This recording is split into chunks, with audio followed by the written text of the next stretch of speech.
Hey folks, how's it going? All right. Yeah, I guess I'll get right into it. So appreciate y'all having me tonight. Thanks Bryson for his talk. That was really good. And what I want to talk about tonight is something I've been working on for the past couple years. I'm calling this talk One-Click Compromise, but it's all about the types of extensions that we add into our most trusted apps. So a little bit about me. If you don't know me from being local, I'm just going to dive right into that. I started a company about 2 years ago with a sole focus on just analyzing Chrome extensions. And I thought that was a really overlooked place in security. And I was like, okay, we have this AI. What if we just have AI analyze Chrome extensions and tell us which ones are good and bad? It could not have been more timely, and I feel super lucky to have been on the bleeding edge of a bunch of like really interesting attack surfaces over the past couple years. And this talk is just all about them, my interactions with the marketplace providers like Google, Microsoft, Anthropic, and what I think the future kind of holds for us and what mistakes we're going to be making again as MCP servers, skills, all these other services are plugging into our most trusted apps like browsers, code editors, chat tools, things like that. And I was really lucky just a couple of months ago to be acquired by Socket, and hopefully you guys know who they are, but it's this merging of the NPM supply chain security with the, as I see it, the merging of NPM supply chain security and all these other code repositories that are getting attacked by Shia Lude and all these like worms that are making the news pretty frequently, with what I think is going to be the next coming is these like IT-based tools or this much more broad full company attack vector through extensions. And you know, what I started with as a premise for browser extensions and like would anybody really care over the past couple months has resulted in probably the most impactful type of breach that from a code extension where GitHub was compromised. So how this started was a NPM package. So NPM is managed by Microsoft. That was compromised, which compromised a developer of a code extension called NX Console. That was compromised. That compromise happened through GitHub, also Microsoft owned. And now Microsoft actually looks to be responding to code extensions and things like that and taking the issue actually really seriously, but only when something happened to them is this reaction really taking place. And I think it's just a really great example for like until something like this happens to a company like Microsoft, will we all be protected? And if that isn't taking place, then we actually have to like understand how these extensions work and the threats that they pose to us. So a couple sections here. So it's just like, if you don't know much about extensions yet, I'll just cover that briefly, high level, how they work, what I mean by one-click compromise, a wide range of attacks that I've seen over the past couple years, that understanding of like the responses from Google, Microsoft, other companies that manage these marketplaces, how do they actually feel about it? What are the types of resources that they're applying to this problem, and what you as a defender could actually do about it. And so usually how these extensions get into your environment is you look up something like a JSON formatter or a nice screenshot tool, something that doesn't come natively with Chrome, or maybe like a Python formatter for your code editor, and you'll search it in the extension bar, and it'll come with a nice install button where just like one click, you're able to install that. No real download, all of that's taken, all that's hidden from the user. There's nothing to install. There's no like DMG to drag on and add it to your applications folder. So like this is just as simple as it comes to get software into your machine.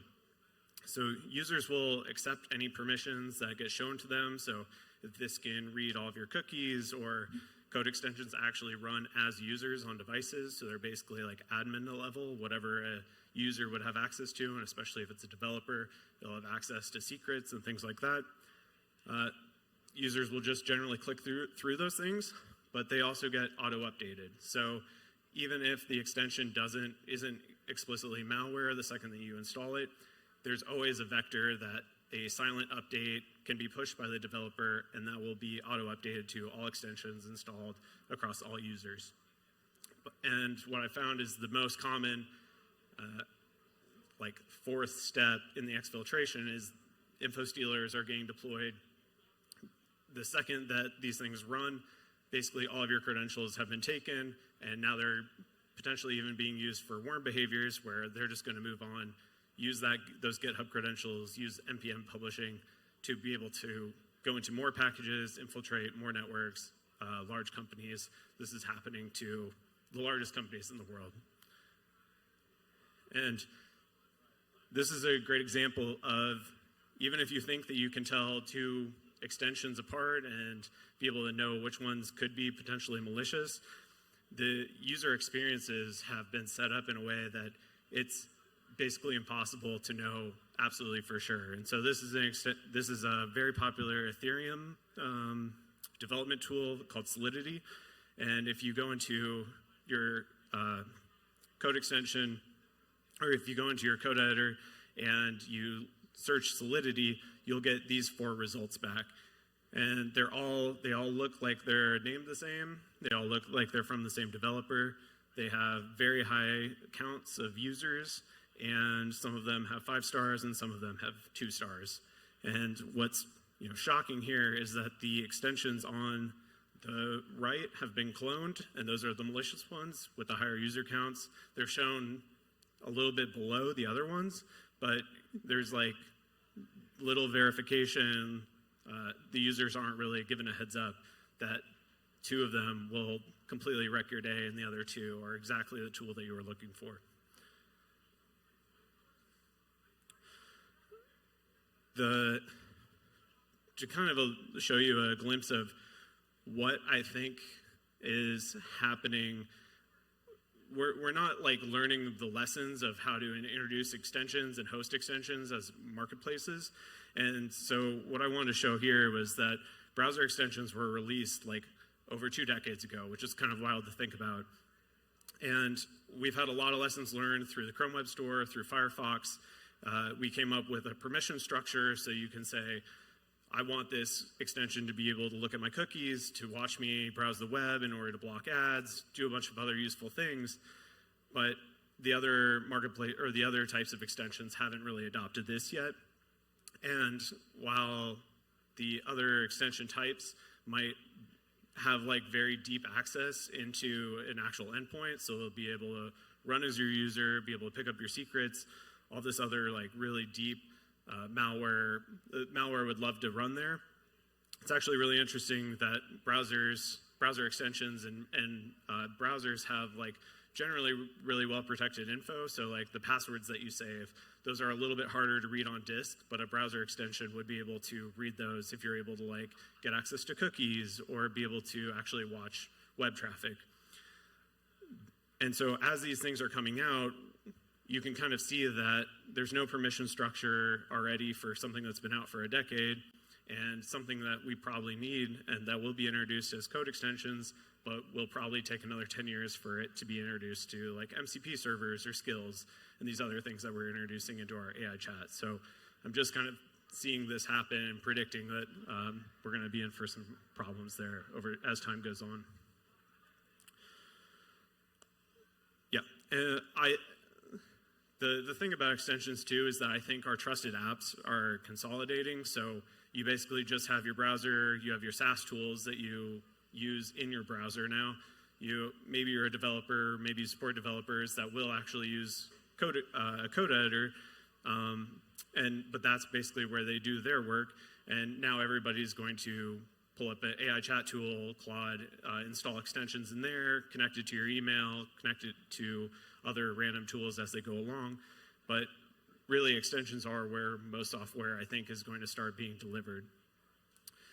The interesting thing about where these extensions come from is all these registries and marketplaces are incentivized for consumers, not for enterprises. So these marketplaces want as many extensions as possible. They don't want to be able to, they don't want to like take down an extension because they would lose the lead in the amount of extensions published. And I think that organizations, enterprises are going to have a really hard time coming to that understanding that the risks that a consumer might take aren't going to be the same as their own. And most of the teams I work with, just like when they come to me looking for help and wanting to understand which of their extensions are bad, they're really just starting to figure out what extensions that they are even running, collecting inventories. So I know a number of teams just have never even thought about this problem. And the last bit is that like the code of extensions is very hard to get to. If you've ever been to the Chrome Web Store or Firefox add-on or Edge or code extensions through VS Marketplace, it's nearly impossible to find the code, be able to inspect it. Even if you knew how like a browser extension should work, you can't just like put a level 1 security analyst on it and say, is this extension good or not, right?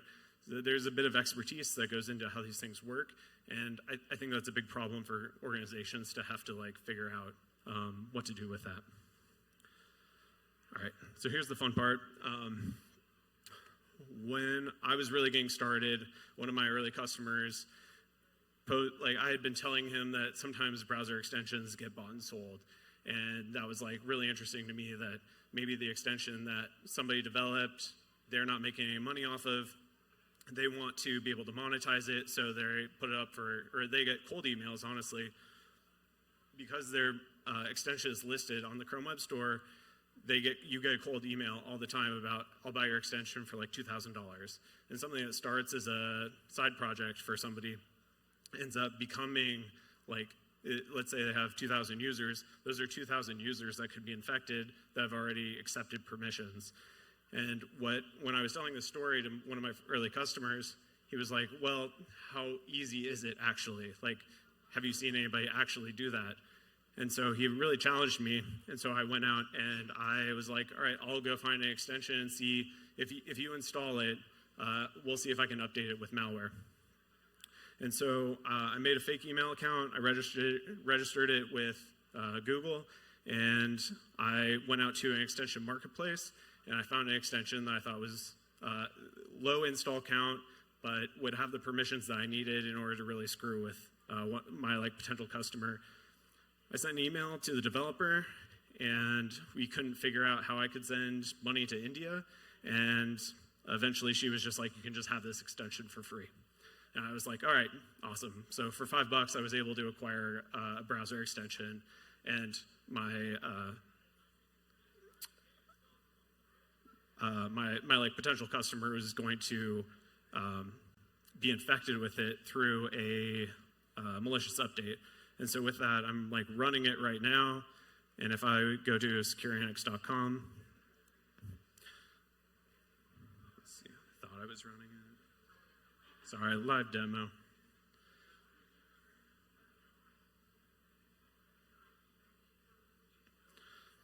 Well, even better, you can see the actual behavior that when I go to my own website, now I'm redirecting over to a Rickroll, right?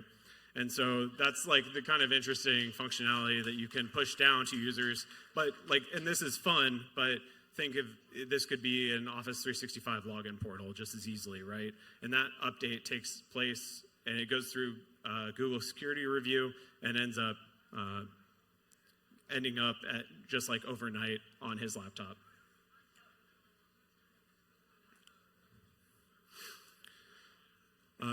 More deeply, I think what a lot of teams have been dealing with are like click fix type attacks, which is the new next evolution of phishing, in my opinion, or email phishing attacks, where in click fix is, to me, as I would define it, is the means by persuading a user to execute malware. So something happens, or a user performs a search that their laptop isn't running the way that they should. How do I fix this? Run this command, which is actually malware, and that user is actually infected. This has showed up a couple of times in a couple different variants in browser extensions. So underneath everything, browser extensions are just JavaScript, And what you can do is you can make like 1,000 promises. So these are open-ended functions that should at some point finish and actually return data. But if they don't, then there's like memory just kept in the browser extension, and it'll hold on to that. And if you make 1 trillion of them, then that's 1 trillion memory, right? Or you could open up infinite tabs. So if you install this extension, 1 day later, it'll just open up 1 million tabs and crash your browser. Or it will create thousands of network connections in your network and just try and like overload the network capabilities. This is an actual example of one of the messages shown after a extension has been added, invoked, and then crashed. And you'll see at the very end, like it looks like a real Microsoft Edge issue, but the steps to do it, like to fix your browser from crashing, is to run WinR, open up a command palette, and then just copy and paste this, like download this additional piece of malware and actually execute this. And I think I have another video of me running a different one, which the browser extension was looking for the version to be updated from 1000 to 1002, and you can begin seeing that my browser becomes totally unresponsive. I'm running DevTools, and it, like, this was in a VM. It totally wrecked my laptop, even in the VM. So, like, the browser can take over the resources of your laptop entirely. And then when I open up the browser again, the first thing that's shown to me is the default error, but just replace this with the edge error that I was just showing you when the malware was active. This is just the defaults, like something didn't go right. And so it's a big risk that now your browser can have like resource contention and like doing a DOS on a web browser from a browser extension and then offering the user, here's how you fix this, which is actually the malware.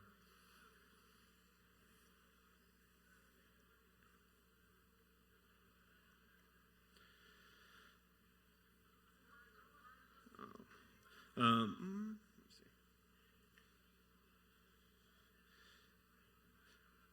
I was just getting this slide in at the very end, but something that's been going on elsewhere in like AI land is residential proxies. So there are means in order to get AI information that would normally be blocked by network automation.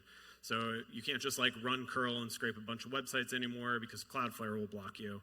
One of the key pieces of information to block a bot is a residential IP address. So you can't just like turn up something on AWS, scrape the web anymore. That's all been locked down. What was really interesting last summer was I found a number of extensions which are VC backed. So I found over $120 million into 6 companies. One of them was like this Mellotel company, Olastep, where they would go to extension developers and offer them, here's a software library to add to your extension, and nothing else will change, but we'll start paying you for just having your extension out in the marketplace and installed by users. But what they didn't really tell either the extension developers or the users of that extension was that your extension was going to start making requests as a web scraper in order to get content and return that back to the company like Mellotel. And users, what it would do in order to do that would be like stripping security headers so that all traffic that the user was going to be interacting with on the web would be less secure because it needed to turn off security headers in order to scrape the data from the web as a residential IP.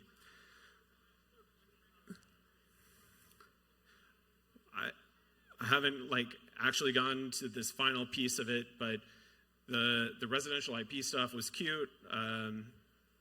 It makes a lot of sense. There is also an organization called Bless, which is building the world's first supercomputer. And if you see this at the very top, it says get the Chrome extension. Instead of pushing down a scraping request, what it would do is basically push down an AWS Lambda function and have your browser extension execute that in a WebAssembly sandbox, and then return the output back to the random like AWS, super shared computer in the cloud. So absolutely wild stuff. I use this as an example of like where the potential of browser extensions and the absolute wild behavior that some companies will go to in order to run stuff and have access to places that people are overlooking.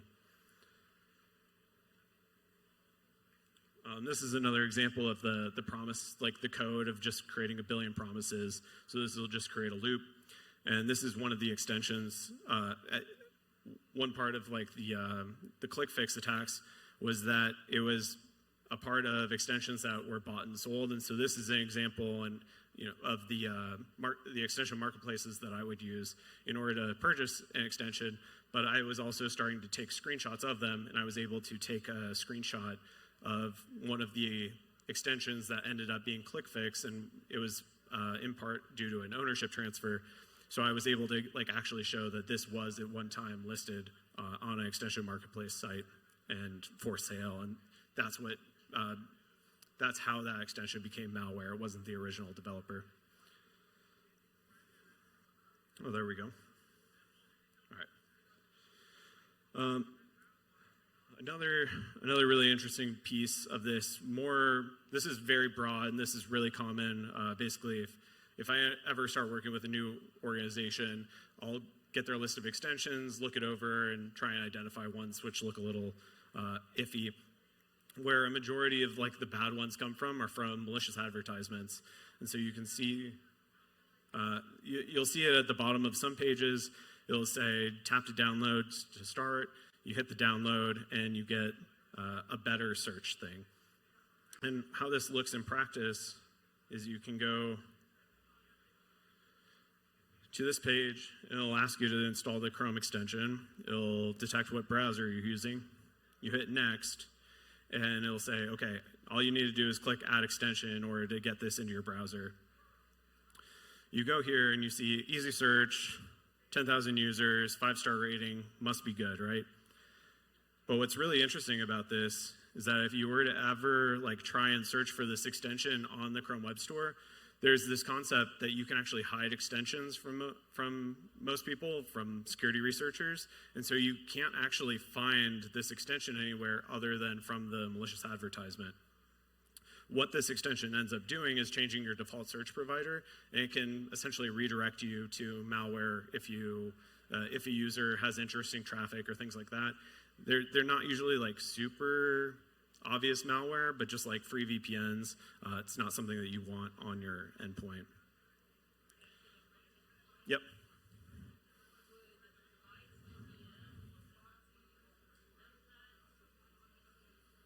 I mean, a proxy would, the question was, would like MDM or a proxy be able to detect some of this?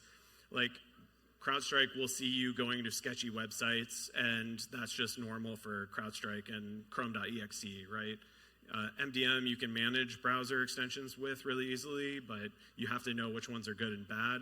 And like proxies might be able to classify those URLs that the advertisements or like the search gets you to. But what I've found is this space and understanding browser extensions is vastly overlooked. Obviously, that's why I'm doing it. And so a lot of this stuff isn't classified as malware or bad in any way.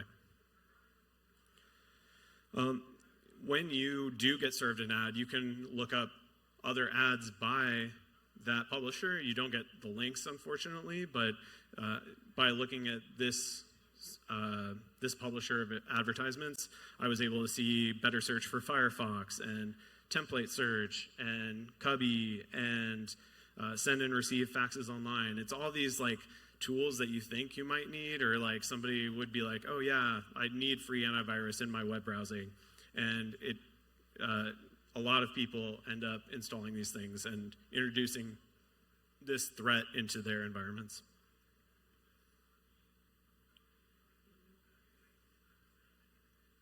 Yeah, and with this, I was able, like the largest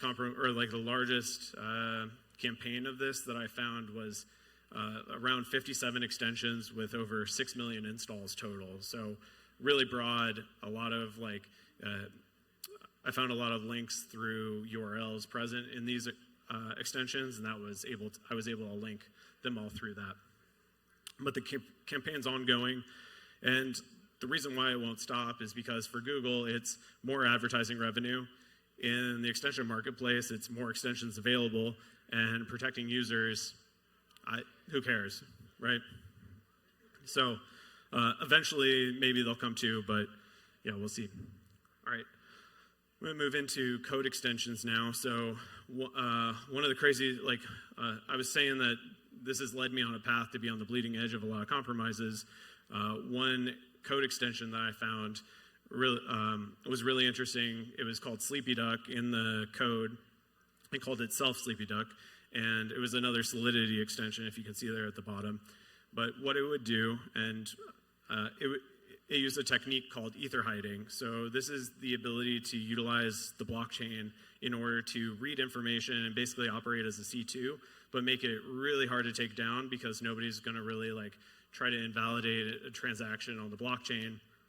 And over time, it would point to another C2, but when you change, you can update a memo on the transaction, and you could just change between C2 servers. So this is what it would look like for a user, where they would download the Solidity extension. Your code editor would reach out to the Ethereum contract, and if sleepyduck.xyz was ever blocked, it would look at the contract, update the C2 to sleepyduck2, and then start using sleepyduck2 instead of the original one. And so it's really hard to take this down, and the transaction is still available on the net. And then once it actually executes fully, even if that domain is being taken down, it's an info stealer again, which gets GitHub credentials, NPM publishing, cloud credentials, basically everything that will just, again, wreck your day. What? Well, so I ended up really pissing off this guy by publishing the research and getting it into the news. And so he went and he started publishing malware in my name too. So I finally got my first malware published in my name by an attacker. I was like, that's a real badge of honor. Was super happy about that. And he even put me in the code. He said tuckner duck. So what a classy guy. I really appreciate that. So that one made me smile that day. Another threat that you should be aware of, and this gets a little bit into the weeds, but there's this dynamic between VS Code and other AI editors, so Cursor, Anti-Gravity, Windsurf, these other things. What happened about May last year was Microsoft wanted to enforce their licensing on VS Code against Cursor and these other editors, which forked their code their code editors, and said the place where we're going to enforce this license is on the VS Marketplace. So where people would get extensions, that's our proprietary thing, even if everybody submitting to the VS Marketplace are just basically random developers. What ended up happening over time, though, was OpenVSX and Microsoft used the same namespaces. And so there's around 140,000 extensions in the VS Marketplace. And I took this as of today, and there's only 17,000 extensions I've tracked in the OpenVSX Marketplace. Now, you could just look at that and say, oh, there's just a difference in functionality, but what attackers have done is they take the namespaces of popular extensions. So if you have a very popular extension in VS Code Marketplace and the developer hasn't chosen to publish it to OpenVSX and have to manage all of that, attackers will publish it for you and add it with malware. So you can't really see the code in the extension, but maybe you can see that it was just added today, and maybe you know better. But the problem is there's also configuration imports. So when you open up something like Cursor, it'll be do you want to import all the extensions and all the other things that you had in VS Code and have them in Cursor? And basically, it'll just use the namespaces and begin downloading them from the OpenVSX Marketplace. So if you just even want to try moving code editors and importing settings, you might get bit by this.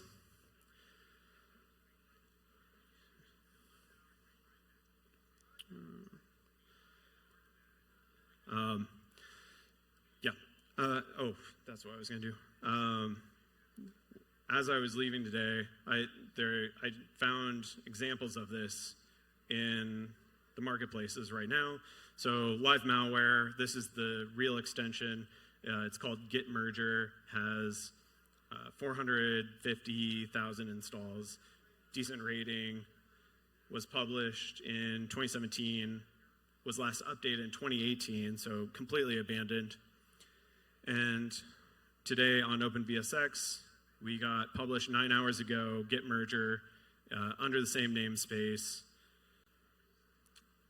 Has 180,000 downloads today, so these downloads can totally be manipulated. None of this is real, but when you go to the search bar, as I showed earlier, it'll look like 180,000 people are using it. And it was created by a GitHub user that was registered yesterday. So this, and the other tricky part is this will not contain malware right now, and it'll wait for that silent update once they get some understanding that this is actually being used to actually push the update.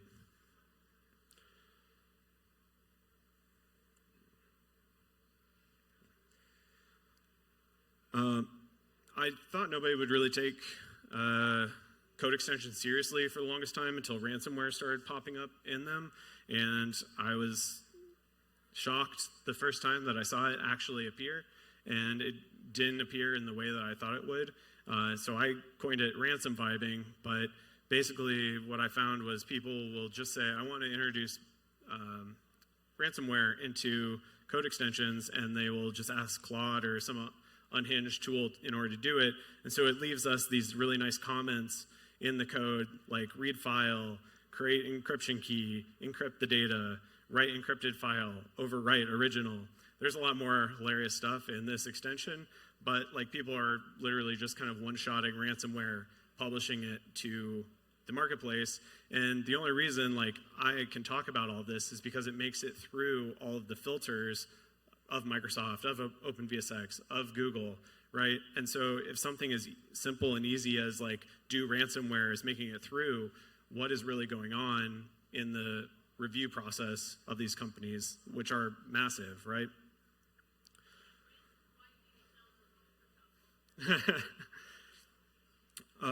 And to that point, how do these marketplaces actually respond? There was this extension that I reported to Microsoft. It was Python linter. It had a disclaimer on the page, so it says this extension is for research and to demonstrate the purpose of, or demonstrate publishing malicious extensions. So it explicitly says in the listing that this is a malicious extension. I sent it to Microsoft saying, hey, if you haven't seen this already yet, somehow it made it through the filters. I don't know what's going on, but you should take a look at this.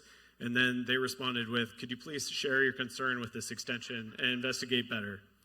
And I was like, wow, that's kind of strange. Maybe they were looking at the code and not the listing. And then I got a tip saying that I should also report it to MSRC, which is a great organization, security research organization. But immediately, within 5 minutes, it was closed for being out of scope. And the Microsoft person that told me to submit it there was just I don't know then, man. So it was really hard to get traction there. And there are improvements being made now that GitHub was hacked. The latest one was there's a new option in order to introduce a auto update delay. And so the entire code extension VS Code marketplace is now on a 2-hour delay. So if a publisher pushes a new update, it will take 2 hours for what I have to assume is the community to identify that it's malware before then it being pushed out to all endpoints that are running that extension. So know that that's there, it's configurable, so you can push it further than 2 hours, but now there is a default and some progress is being made. Google, I think, does a much better job of it. I know that they get more extensions than basically anybody else. I've been told that almost half of their extension submissions and updates are malicious or cannot be published, and so that is quite a large amount of things that they have to knock down. But there's obviously a lot of misses when you have something like a well-known remote access tool being published under its name and being able to be available on the Chrome Web Store. So it seems like a really hard problem, but then also it's like, there's something that I'm not understanding from this viewpoint. And the problem with being able to report something to Google is you basically go, which one of these checkboxes do you think this extension falls into? And you never get a ticket, you never get a response, nobody ever contacts you, nobody ever follows up.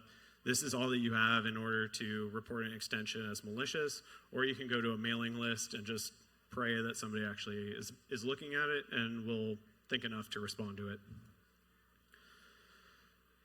And while I can pick on Google and Microsoft, I just end up starting to see these hints that I think Anthropic, Vercel, other organizations are going to be able to put out these marketplaces for skills, MCP servers, there's probably going to be more extensions over time.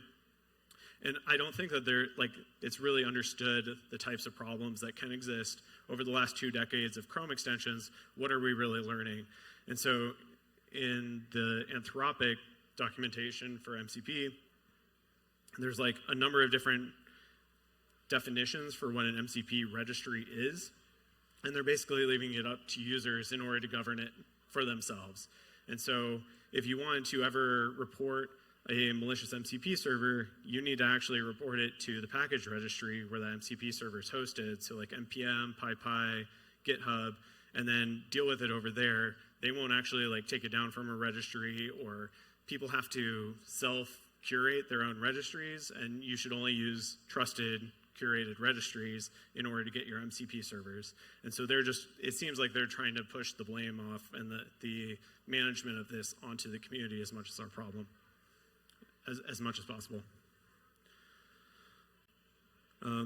So just a couple marketplace issues more generally. So no auditable permission structure that a lot of these other extension marketplaces are using. It really seems like analysis or review is being an afterthought, or just there isn't being any funded being put into them. I know a number of the marketplaces do actually fund security tools in some ways, but it's really hit or miss on which ones do a lot of the work or try and do it in-house. And the in-house teams, if they do exist, are going to be very small because it doesn't actually generate too much revenue for the organizations. And if these companies do create these marketplaces, basically what you're left with are registry management keys in order to be able to say which extensions are allowed or not. And it can be, there's a lot of differences in do you want to allow untrusted publishers from being able to have extensions be installed from? So I think we have a long way to go there. And a lot of this code is just really impossible for people to find. When you go to an extension marketplace, you're basically just given a listing put on by the owner or the publisher of the extension, and that's all you really get to make an informed decision. And I think we could do a lot better in order to provide code to users and give understanding about what this extension might actually do and the risks that it poses to an organization. And if you want to do something about it, the process that I usually work with my organizations on is I do an inventory of what's installed, combine it with intelligence and saying, here are the extensions that are known bad, maybe you need to get those kicked off because they're not being removed from the marketplaces yet. Then begin watching updates, so not just installs, but the extensions that you already have installed. Maybe there's ownership changes, maybe there's a new version that requests new permissions, maybe there's new URLs being added into the extensions. You're going to have to watch that. Constrain the permissions that these extensions use. So if you don't want cookie access into Salesforce or to GitHub, you need to know those intersections. And I think you have to assume that the marketplaces aren't going to be the ones to save you at the end of the day. So if you haven't thought about extensions yet, hopefully this gives you enough reason to actually take a look for yourself. The last bit, I have a small little side project for another gap in the industry that I saw. So I was looking at GitHub, and I really wanted to get SHA-256 for one of the files that I saw in the repo, so I could look it up in VirusTotal and see if it's bad or not. And that I would have to download GitHub and actually like clone the repo, which could be malicious. And so I made this like little app called GitHash, and then all you have to do is change the URL from GitHub to gethash.org, and it will give you the SHA-256. But as I got started, I found a lot of like other really cool outlets, and so now I'm running like signatures across files and seeing associations and like graphing relations across GitHub. So if that sounds interesting to you, give it a shout, and I would love to talk to anybody about it. So cool. That is it. Thank you all.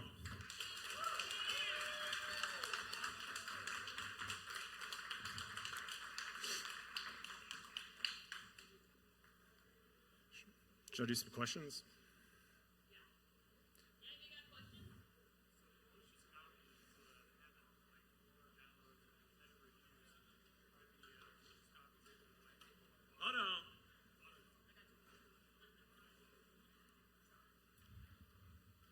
So the malicious copies having higher reviews and more downloads, is that part of the maliciousness? Are they able to give themselves good reviews? Yeah, they give themselves they give themselves good reviews. They have other accounts give the extensions good reviews. And the really interesting bit is like it is a true clone. Like it'll have all the functionality of the good extension, but right after the initialization, invocation, like entry point of the extension will be malware, and then everything else will run. So your extension will look perfect and it will function perfectly, except on the background, processes are spinning up, you're downloading malware, all that sorts of stuff. So yeah, super nasty.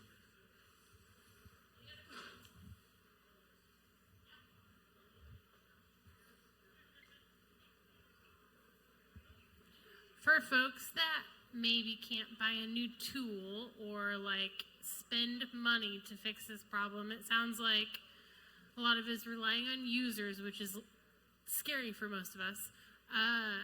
Is relying on permission or scope of extension something that is scalable in your experience? Or like allow listing, block listing seems really terrible, especially if you can just like sell to the highest bidder. So like, yeah, it's cool today, but tomorrow, maybe not so much. So like, how do you tell organizations, like, are there specific permissions that you're looking at? I think you gave a couple of examples in your talk, but is that a reasonable, scalable thing for an enterprise? Yeah, and a lot of people look at permissions only when evaluating extensions. So look for things like cookies or all URLs access, web requests. There's a handful of other ones, or like the hack that I did on my buddy is I used declarative net requests, which is like how ad blockers work now. So I was able to redirect traffic. What's really tricky about extensions, in my opinion, is that that's only like half the context. Not even just talking about the code, but what doesn't get downloaded to people's endpoints is like the marketplace data, and the marketplace data isn't very transparent because you can't really tell when an ownership changed without like my tool or somebody else doing that tracking. And so if based on what you're just kind of like describing and kind of stuck with is like, I think permissions is a good way to go about it on a surface level, and understanding what might have access, and like knowing the amount of like users that extension is tied to. And maybe it's the wrong, like there's uBlock origin clones all over the place now. Maybe it's the wrong uBlock origin and it's actually stealing data. And so I think you still have to marry the context of like, what does this extension look like on the marketplace now? Is it still existing? And if you don't, like my tools are free and all that, but like for somebody that doesn't know any better, I think you just need to like find a way to have those two contexts available to evaluate it. If it's so hard to get the code for extensions, how do they make such perfect clones? So like as any individual user, you and me, like I can't tell you where to go, like click and download the code, other than like explore where your browser has it stored in order, like on disk or something like that. So that's what I mean by it's like really hard. But there's tons of like, I'll just say like attackers are savvy enough in order to write a script and download the package and be able to add their own code to it. And so that's what I mean by like attackers have the advantage there in being able to clone an extension, add malware to it, and then users won't know any difference. Are you saying that the state of Missouri is wrong and that view source is hacking? Is that what you're trying to say, Tucker? What was it? That view source is hacking for the state of Missouri? That according to them, that's hacking. Yeah, I wouldn't have been able to do my company in Missouri, so good thing I live in Kansas.